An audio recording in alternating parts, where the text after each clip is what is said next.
Yo, welcome back everybody to a brand new video here on the second channel, and I finally did it. I finally got day 2 at NAIC, got day 2 at NAIC 2024, playing, of course, Lost Box. I just got home from NAIC like 20 minutes ago, just walked in the door, and I was super excited to sit down and record the deck tournament report video for NAIC.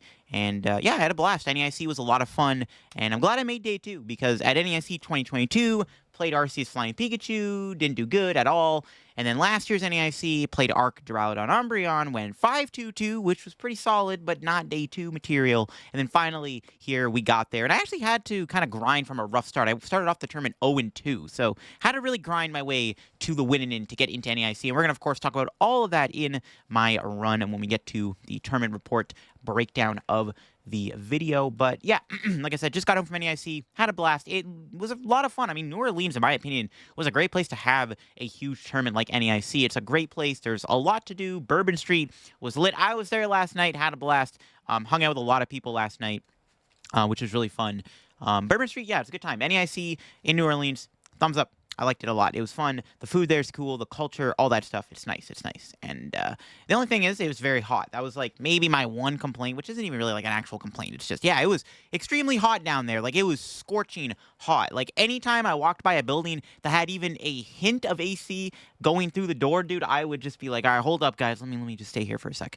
Yeah, I did play Lost Box 2 NAIC. And yeah, this is actually a deck that also, a lot of people might be like, oh, this is Lost Box. This is a hard deck to play, like compared to, something like Charizard or whatever, right? Or Lugia. So not only did I make day 2, but I also did it with a hard deck. But I have been on Lost Box for a while now. I mean, I've been playing this deck for my locals now for like a month and a half, maybe even more. Like, I've been really enjoying playing Lost Box. And I think going into NAIC, I was like, I'm sold in this deck. I'm going to play Lost Box NAIC. Screw it, right? I got nothing to lose. I'm not getting my invite, but I'm like, why not play the deck? I've been having a lot of fun with the deck. And the question was, how are we going to adapt Lost Box to the Twilight Masquerade format? Because, of course, the deck does, have to change a little bit, I think, with the new format, especially with Charizard going down a little bit in play, and then, of course, Dragapult becoming a top deck, which is arguably one of the worst matchups for a Lost Box deck. But we'll talk about all that here in the list. So I think the one thing to note with the list, of course, Andrew Hedrick did win NAIC with Lost Box. Now, his build was even more turbo. He's been like 4 Pokestops, 3 Vacuums. He wasn't playing Moon, though. He was playing Iron Thorns EX, which I wish I thought of, but Iron Thorns is really genius. It's supposed to be really good against, like, Gardevoir EX. We can go Roxanne, Iron Thorns, and they can't use Gardevoir EX's ability, and they can't put any energy in play, which is, I think, the point of the Iron Thorns. Iron Thorns is really, really genius, and I wish I kind of thought of it, but instead, I ended up going with the Roaring Moon package. The idea behind Roaring Moon EX is that it's a very strong attacker that can delete anything in the active spot, which can be very valuable when you're playing against a deck like Charizard or Dragapult, or, of course, even Gardevoir EX, because you can KO Gardevoir for weakness with Roaring Moon. Now's the idea behind playing the Roaring Moon, which is really good to have the option to just knock out your opponent's active Pokemon. So one of the key things in the deck was the Blood Moon Ursaluna, which I think is, like, honestly one of the big selling points of playing Lost Box right now, is it is one of the best decks that gets to abuse Blood Moon Ursaluna. Blood Moon Ursaluna is fantastic within the deck. It's literally Radiant Charizard. Like, it's insane. This card is nuts. It did win me quite a few games this weekend. Ursaluna is insane. It's a humongous buff to the deck. Still got the hands and the Raikou in the deck. Still need the guys for the you need for Pidgeot. You got Forest Seal Stone. Raikou's a really nice, efficient attacker. And then Iron Hands obviously has Ampy very much, which can be very strong. And then we got the Spiritomb in the deck. Tomb is very important because you need to be able to stop Rotom V and Lumineon. Very good against Lugia and, Charizard or Dragapult. Any deck that uses Rotom gets shut off by Tomb, which is really, really powerful. And that's one of the key reasons why I ran it. And then, of course, Iron Bundle. Something that I was not a huge fan of originally was Iron Bundle, but the more I played with the deck and tested it, I'm like, Bundle's insane. Not only is it really good against Flutter Mane to get it out of the active spot, which it's very important. I played against a lot of Flutter Mane this weekend, but it also is really good with Iron Hands EX. You can push something into the active spot that has to be amped, which is kind of insane. I do want to give a big shout out to my friend Daniel Zoe and Justin Kim for helping me test the deck and coming up with the 60. They did play one card different than my list. They were playing 4 Buddy Poffins instead of 4 Dark Energy. I played 4 Dark Energy over 4 Buddy Poffins, but I do want to give a shout to them for helping me test the list and come up, with theory crafting lists and all that stuff this weekend. Again, I wish we came up with the idea of playing Iron Thorns within the deck. A lot of the Lost Box players were playing it this weekend. I'm like, dude, how did I not think of that? Or why did I not get the insight, baby? But yeah, the other thing I wanted to mention was actually potentially playing double Sableye. Something that I kind of ran my idea around. I'm like, what if you just play 2 Sableye? Because I guess the idea is if you don't play the Roaring Moon, you play 2 Sableye. I don't know if we can fit 2 Sableye and a Moon in one deck. It seems a little clunky. But Sableye is ridiculous. It's an insane attacker, really good against Gardevoir. And then obviously it's really good in any situation where your opponent just gets crippled. Nobody ran Jirachi this weekend. I didn't run into a single Jirachi the entire weekend. So, like, Sableye just destroys everyone. And it's so good. So I wanted to maybe play 2. I think if I were to change anything about the list, would maybe just try to be playing that Iron Thorns. Maybe at that point, just cut the Moon out of the deck. Who knows? But yeah, some other things to note. You got the 2 Pokestop. I prefer Pokestop over Artisan within Lost Box. Not only does it allow you to get to 7 even quicker, because you can sometimes roll it and find like a vacuum, but it's also really good in the late game. If you get Iono, sometimes if Pokestop sticks, you can actually use it to find you a Rod or a Mirage Gate. It is such a broken card. I just don't like Artisan, bro. Like, Artisan's okay. It gets you a Comfey, a Kramer, it can find you Bundle, but it's either helping your opponent or it's doing nothing. Like, I just find Artisan to be bad. Like, I think Pokestop is the superior stadium to play within Lost Box. It's so good. Like, it literally can sometimes just draw you 3 cards. It's insane how good Pokestop is. Then we got the Pal Pad in the deck to go with the Pokestop, because sometimes you'll get rid of a supporter. And the big difference with the deck, obviously, like I said, from my friends list, was the 4 Dark. I liked having the heavy energy count. I like 10 energy. It allows you to flood the board with more energies. You can efficiently attach early. Like, if you have Iron Hands, you can bench it early, attach to it, so you can commit 1 Mirage Gate to it. You have more outs to concealed cards, which is also really, really good. Yeah, I like 10 energy. 10 energy felt fine. And in this type of build, it feels like it's okay to play 10 energy for sure. Yeah, I thought the list was pretty solid. And again, I was really just loving Lost Box. Played it for like a month and a half, so I was pretty well versed in the deck. If you want to know what my second deck was going to be for this tournament, my backup choice was going to be Ancient Box. So no matter what, I was playing Roaring Moon this weekend. Look at that. But yeah, let's, I guess, get into the tournament report now. So starting off, we got round at number 1 here. I played against Michael. By the way, shout out to all my opponents. They're very nice people. And we got Michael here playing the Turbo Roaring Moon deck with, Squawkabilly, Mew, but also did play the Baby Roaring Moon. Now, the big thing with this deck, and something I guess I should quickly mention, I don't play Manaphy. So if you notice my list here, didn't play any Manaphy. That was kind of the big cut from the deck, was not playing Manaphy. Because, like, there's really no deck out there that you need to be fearful of other than the mirror match. Shempo actually did do okay this weekend, but that matchup's already like a 50-50 anyways. But I really like the idea I'm not playing Manaphy because you don't really need it. Like, literally, there was like a couple matches where I'm like, well, Manaphy would have been nice. But other than that, it's like, oh, Manaphy would have been a totally useless card. It's just a card that you didn't really need this weekend. And I think most players were like, yeah, Manaphy is not necessary. So we cut the Manaphy out of the deck. And the first round of the tournament, I played against Turbo Roaring Moon EX, which I actually don't think is a bad match for this deck. Especially when you have the Ursaluna. But the problem is my opponent ran a water energy switch in the deck. It was a Turbo Moon deck with Pokestops. There's, I think, temples in the deck. I don't think there's any HP modifiers or anything, but it was like more geared towards being a Turbo deck. And my opponent did have the water energy switch Greninja package. Because I didn't play Manaphy, it was pretty annoying. Because I think the matchup's actually not that bad. If your opponent goes Baby Roaring Moon, you can go Greninja twice. You can spit into hands. You can knock out Roaring Moon EX in one hit with the Bloodwind Ursaluna, and I don't think my opponent played any HP modifiers. Not that I saw. But yeah, I didn't see any like ancient booster capsules or anything. It wasn't like an ancient box style deck. It was like Turbo Roaring Moon, right? Turbo Roaring Moon EX, right? There's Temple Sinnohs and stuff and Pokestops and stuff. So I don't think the matchup's bad. Some other sneaky plays, you can go like Sableye, put damage onto Roaring Moon EX, then amp it for 3 prizes. If you take 3 KOs, you can KO the Mews and Squawkabillies pretty easily for Raikou.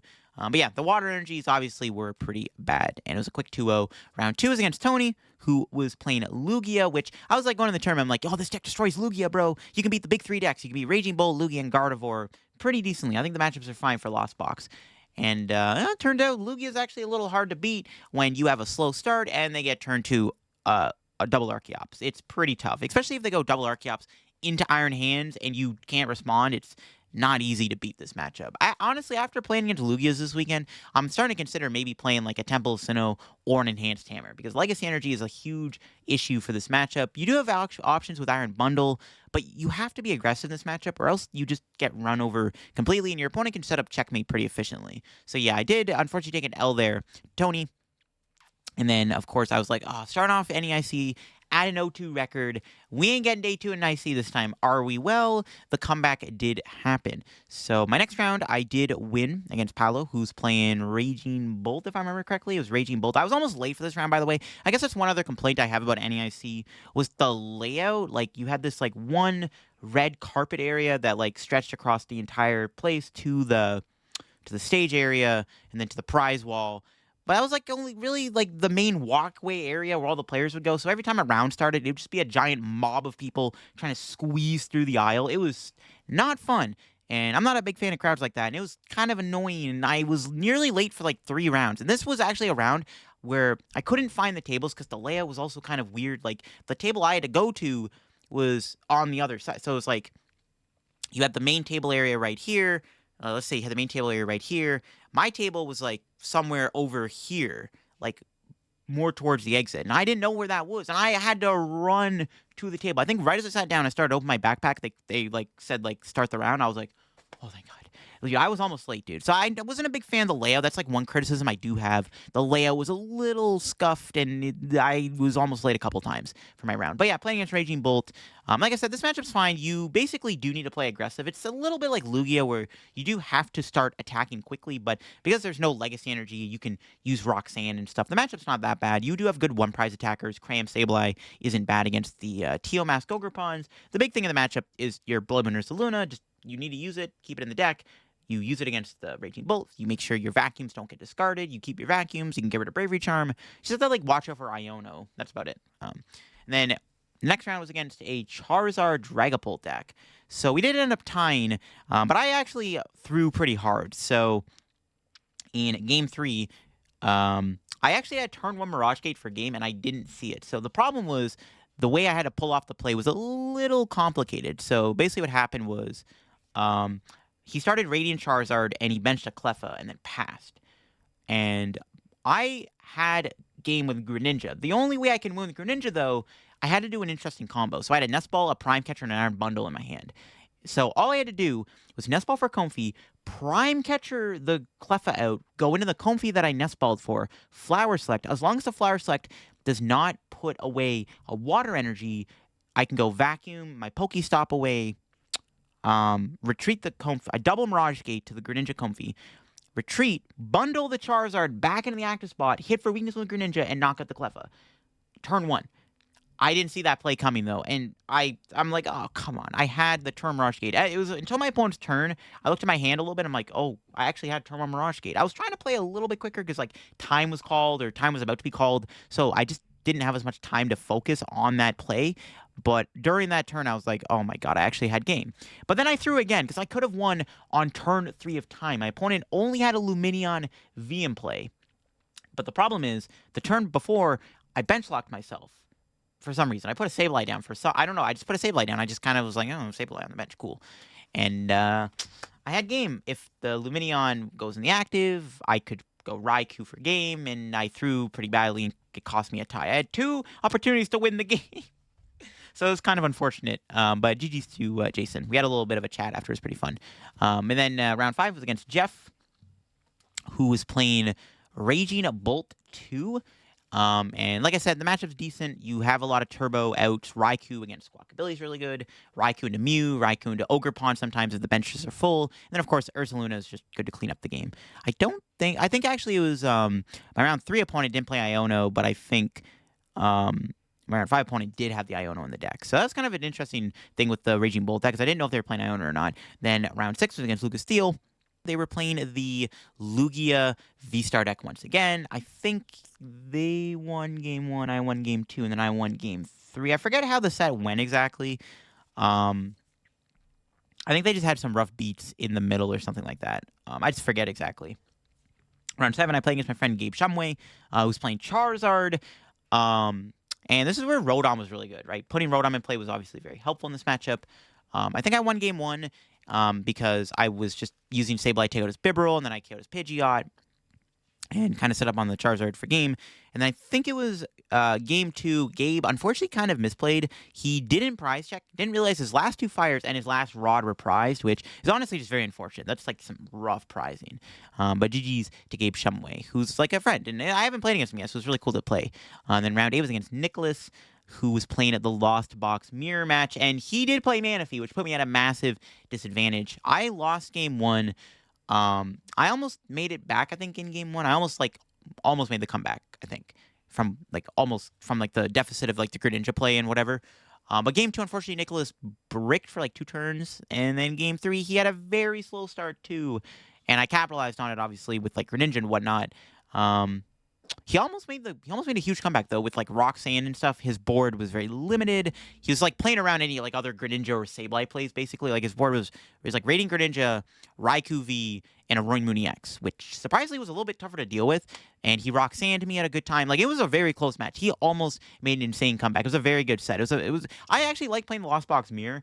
I'm not really a big fan of mirror matches like usually, but Lost Box Mirror can be very fun and intricate to play. Like during this match, I was thinking like knowing that he has the mana fee and I don't, do I ever just maybe try to play one Comfy down at a time so he can't ever take the 2-prize Greninja option, but he's got the Iron Hands, and I don't know, there's a lot of things that kind of went through this matchup. And then round 9, I played against Austin Ellis, who's a fellow Canadian, and he was playing Lugia. He did have Flutter Mane in the deck, but I did win game 1, and then at game 2, he got one Lugia down, and I think I got turn 1 Raikou knockout on Lugia with the Mirage Gate, so I got turn Raikou.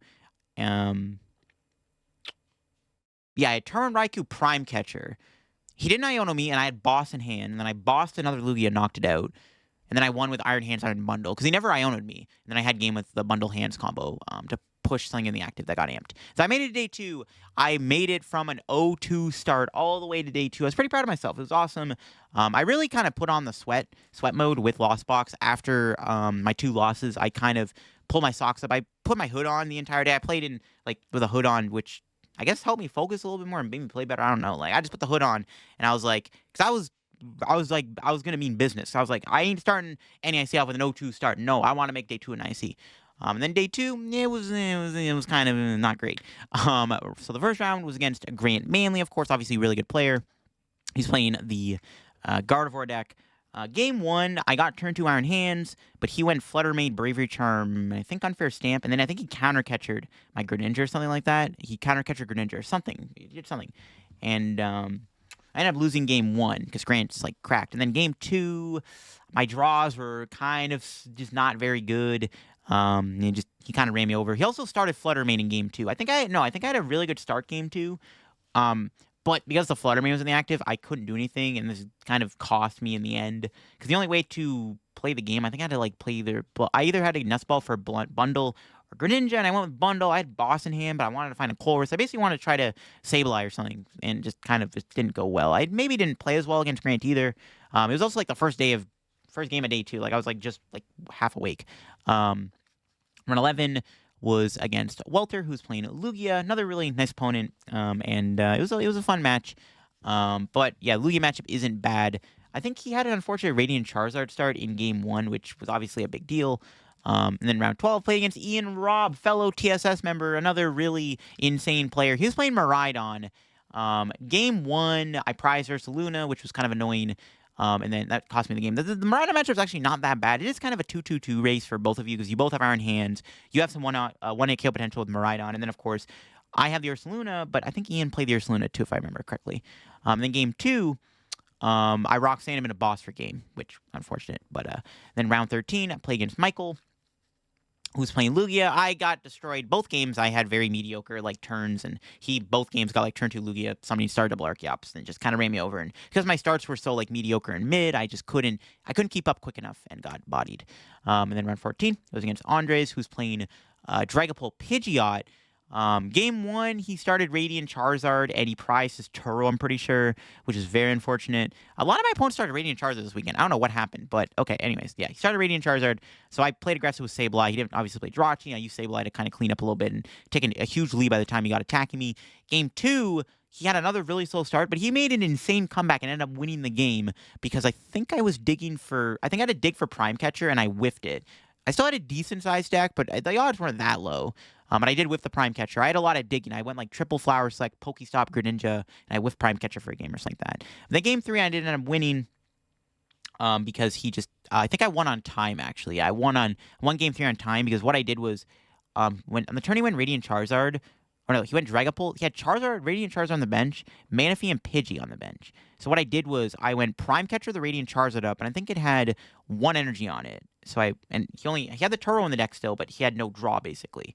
He had no Dracloaks in play. His only draw would have been the Pidgeot. So what I did was I went Prime Catcher, the Radiant Charizard up with 1 energy, then I Roxanned him, and then I Sableyed, KO'd his Pidgey and Manaphy, and essentially I had to win on my next turn, and then off the Roxanne, I pieced together the win. That's what happened because we were on time again, so we went to game 3. And then finally hit another local, hit quite a few Canadians this weekend, turns out. And then I hit Callie Moore, who was playing the Quad Iron Thorns deck. This was an interesting matchup. So not being able to Greninja the entire game is awkward, I'm not going to lie, because not getting energy in the discard is kind of rough. I don't think the matchup's actually that bad for me. No, I'm not going to lie. All 3 games, I struggled to find Colress's Experiment. In the last game specifically, I was going for a turn where I was going to go Bloodmoon Ursaluna. So usually against Iron Thorns, right, you can't use Ursaluna because Iron Thorns shuts you off. But you can still put 5 energy on it if you can pull that off. And 5 energy Ursaluna is really good. Now, Callie does play Crushing Hammers and Judge and Eerie, so there are some disruption methods to stop me. But that was the idea, was like at the end of the game, I was trying to go for a 5 energy Bloodmoon Ursaluna on her Iron Thorns, but unfortunately, my last 3 Mirage Gates, I could not find them to save my life. They were like near the bottom of the deck, and I just couldn't find them at all. I did a lot of digging in one turn. I was trying to conserve my switches too, knowing that I need to make sure I'm attacking twice with the Blood Moon. I can't just burn on my switch, attack with Ursaluna, and wait. I'll be like, oh wait, I can't attack next turn. I can't win the game. So I had to manage resources a little bit to try to get the Mirage Gates, and I did not get there, which is super unfortunate. But Callie's a friend, and she's also a Canadian local, so it was cool to finally play her. And unfortunately, ended the day 2 off with a 2-4 record. Yeah, 2-4 record. Not fantastic. Obviously, could have done a little bit better. To be honest, though, I think after my 2 losses is when I started to really pick up my play a little bit. Not in terms of pace of play. I mean my play. I noticed I was playing a lot better after my 2 losses. I had an energy drink too, which obviously helped, I think, to wake me up a little bit, because I was drinking a coffee or whatever and just wasn't cutting it for me. So, but I think after my 2 losses is when I really started to pick up my play a little bit, and I noticed I was playing a lot better. I think honestly I was playing a little sloppy in game 1. I will admit I was playing a little sloppy, even though I had a disadvantage with the no mana fee. I noticed I was making some weird misplays in my head. I was like, wait, why'd I do that afterwards? And then after that I was like, I gotta pick up my play a bit. I played a lot better, and that play did end up getting me into day 2, so I was pretty happy about that. And to do it with Lost Box made me pretty happy. Really fun deck. I'm a huge fan of Lost Box, and it was really fun to play the deck to a decent finish this weekend. If I was going back to NAIC, I would probably run it back with Lost Box. I think the deck's a lot of fun to play. Some interesting notes to take away from NAIC are the decks I played against. I didn't play against any no, I was going to say Dragapult. I did play against 2 Dragapult. Maybe I did. I don't know what I'm trying to say. I played against 1 Gardevoir the entire weekend, which was kind of crazy, to be honest. That was one thing I was surprised about, is I played against a single Gardevoir. My matchup spreads were interesting. I hit 2 Raging Bolts, 1 Miraidon, a Quad Thorns, 1 Turbo Moon, 2 different Dragapult decks, the Dragapult Charizard deck, and then the Dragapult Pidgeot deck. And then I played against a normal Charizard deck, straight Charizard on Gabe Shumway. Then I hit a lot of Lugia. That was kind of the big thing, is I hit a lot of Lugia this weekend. I ended up hitting a mirror match. I did expect that. I found out afterwards that there was a lot of Lost Box in the tournament. A lot of players did decide to play Lost Box, so I was like, I'm going to hit a mirror probably. And yeah, I ended up hitting a mirror in round 8. And I was like, hopefully they don't play Manaphy. That'd be nice. And they had Manaphy. So it was an interesting kind of matchup spread. And I think it was a decent spread. I mean, I didn't hit a lot of just one deck. I did hit a lot of Lugia, but it wasn't that bad. It wasn't just Lugia. It was a couple Lugias here and there sprinkled out in the tournament. So it's an interesting spread of decks this weekend.